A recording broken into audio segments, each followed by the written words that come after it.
Russian Foreign Minister Sergei Lavrov slams the West's approach to the war in Ukraine at UN General Assembly as protesters detained across Russia. Anti-government protests continue across Iran after a young woman died in custody, despite efforts of pro-regime rallies to bolster the country's leadership.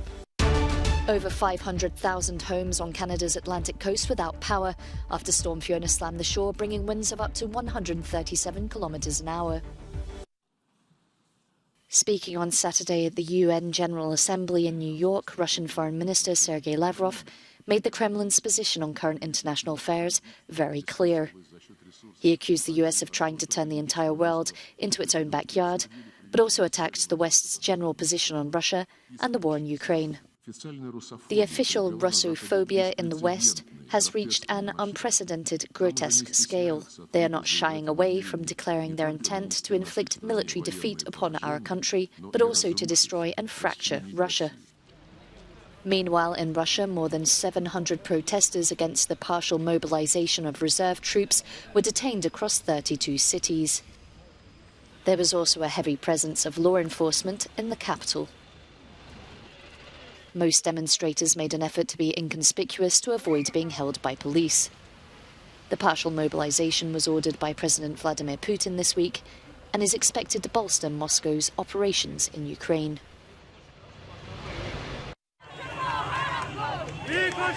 The death of a young Iranian woman who died in custody after she was detained by morality police has struck a nerve in the country. For 8 days, there have been protests across Iran. At least 35 people are dead. Government websites have been hacked, and videos of women cutting off their hair or burning their headscarves have gone viral. Mahsa Amini was detained in Tehran for so-called inappropriate clothing by authorities enforcing the Islamic Republic's strict dress code. In that same city, drivers sound their horns in support of the ongoing demonstrations against the mandatory headscarf law. Police say the 22-year-old woman died of a heart attack and had pre-existing medical conditions, but her family has refuted those claims. Protests have spread to the Iraqi city of Erbil. They're chanting women, life, freedom. The Iranian anti-government demonstrations are now being met with pro-regime rallies, but protesters say they won't be deterred. Ambulances carrying some of the victims from the deadliest migrant boat tragedy to have hit Lebanon so far. Bodies of some of the 77 people killed when a vessel carrying migrants capsized off the Syrian coast were returned to Tripoli amid outpourings of anger, sorrow and gunfire. Among them Palestinians, Syrians and Lebanese who were trying to reach Cyprus. Despite the agony felt by families of the victims, many here maintain that conditions in the region are driving people to attempt the same perilous journeys. They reached a point where they wanted to die at sea. They said this: we want to die at sea. Trips could continue to happen. What do they want here? Me, if the boat came here now, I would go. There's no livelihood, there's no work, there's no future. We are trapped. The some 20 migrants who managed to survive the shipwreck are now being cared for in Syria. The powerful Storm Fiona slammed into Canada's Atlantic coast, knocking out electricity to more than 500,000 homes. The strong winds and heavy rains have been described by police in the east of the country as like nothing they've ever seen. Though downgraded from a hurricane, Fiona still packed gusts of 137 kilometres per hour as it barreled ashore in the early hours of Saturday after battering the Caribbean. On Prince Edward Island, some 82,000 households lost power. Electricity lines were pulled down and roofs punctured by fallen trees. Severe weather warnings are in place for much of the east coast. Rainfall of up to 125 millimetres was recorded in Nova Scotia, and waves of up to 12 metres too.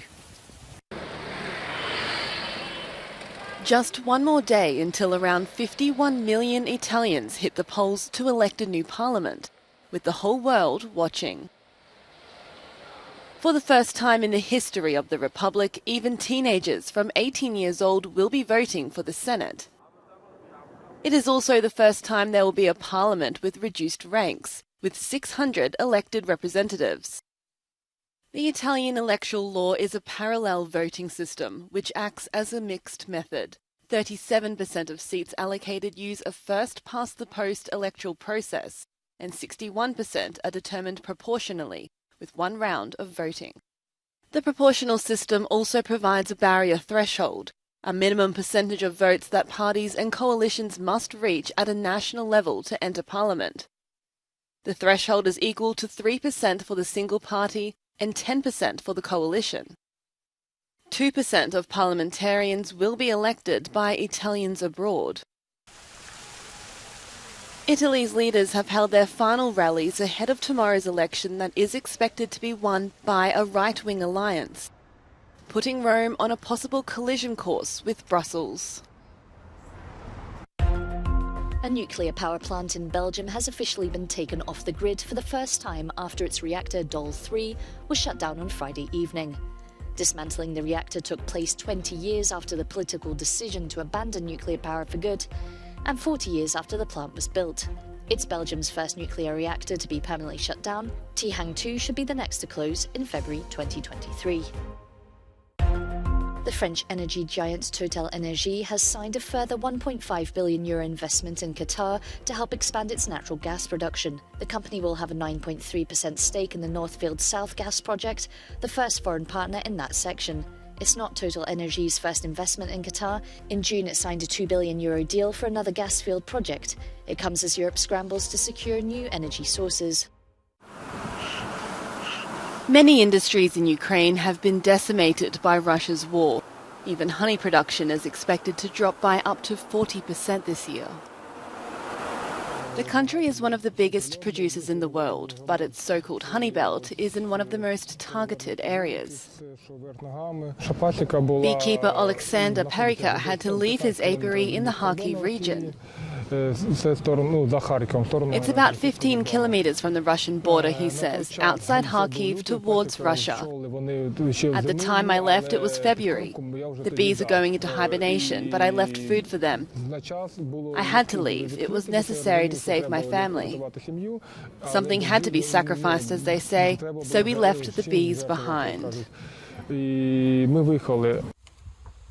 Only half of the beehives survived the rocket attacks that hit Alexander's property. He has since returned and has still managed to produce some honey, half a ton compared to 2 tons last year. Denis Soldatov, Vice President of Beekeepers Union of Ukraine, says the country's honey belt is from the south and the east. These are the most productive in commercial honey. Due to the war, we have a situation where most of these commercial apiaries are either not being maintained or were damaged. These are very big losses. The knock-on effect is expected to be felt worldwide. Ukraine is a major producer and exporter of honey, producing in excess 65,000 tons yearly. 60,000 of that is exported across the globe. The London Gallery wants to highlight important female artists who have not achieved the recognition they deserve, and Maria Bartusheva is the ideal one. The Prague-born Slovakian artist made wildly experimental and abstract art under the nose of the communist authorities. With plaster and paper, but also with bronze and aluminium, she shaped sculptures by pushing, pulling or submerging them into water, creating unique and distinct shapes. 20,000 objects, among them dozens of Benin bronzes sculptures, are going on display for one last time in Berlin's new Humboldt Museum before being repatriated to Nigeria. Many of them date from the 16th to the 18th centuries. Taken during the colonial era from the African kingdom of Benin, the move is part of the country's gradual reckoning with crimes committed by the former German Empire. Retracing Kokash's 7 decades of image-making, the exhibition highlights the artist's originality as we accompany him through Europe's 20th century. Painter, writer, playwright and poet, Kokasha stands for his committed role in the artistic and intellectual upheavals of the early 20th century Vienna. and then as a fierce opponent of the fascist and Nazi regime. Contemporary of Egon Schiele and Gustav Klimt, he became the Enfant terrible of Vienna.